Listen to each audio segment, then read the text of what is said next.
Many students think that this is a typical DC circuit with copper wire and two bulbs X and Y connected in parallel. So they will assume that the potential difference across X and the potential difference across Y will be the same because they're parallel. That's true. And the potential difference is equal to the EMF of the power supply.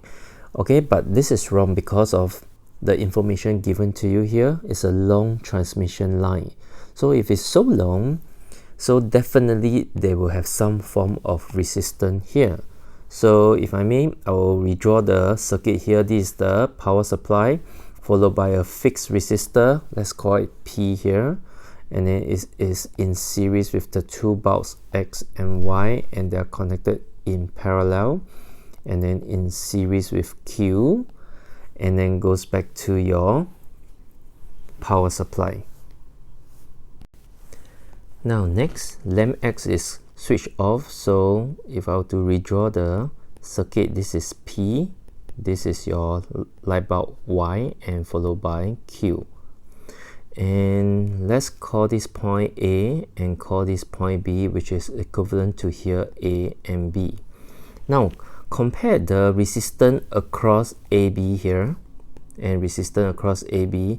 You know that two identical bulbs connected in parallel, the total resistance will actually be lower, or rather it will be half. In this case, half of an individual bulb. So this resistance now will be higher compared to just now when both X and Y are connected in parallel.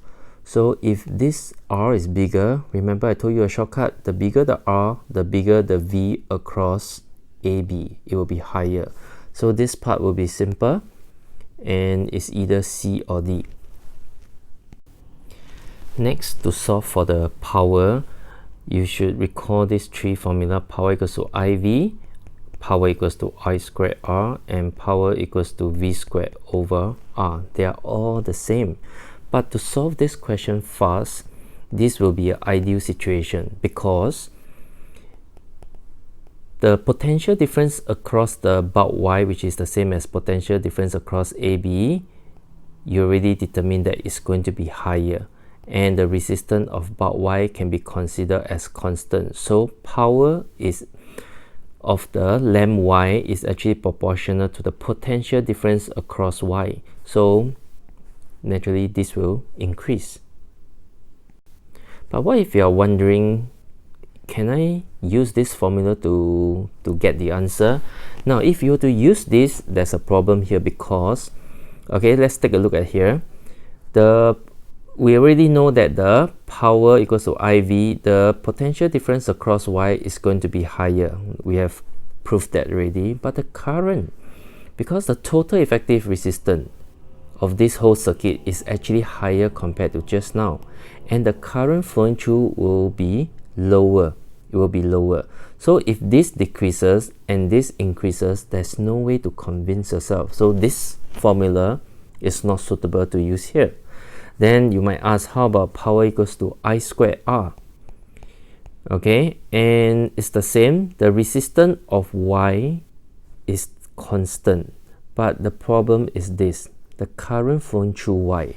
Now, when the two bulbs are connected in parallel, the total resistance will be lower. That's why the total effective resistance of the whole circuit will be lower, and the current flowing through the main wire is going to be higher.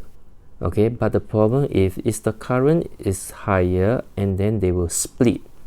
When they split, are you able to convince yourself that the current will be bigger or smaller than the current over here? You know that the current will be lower.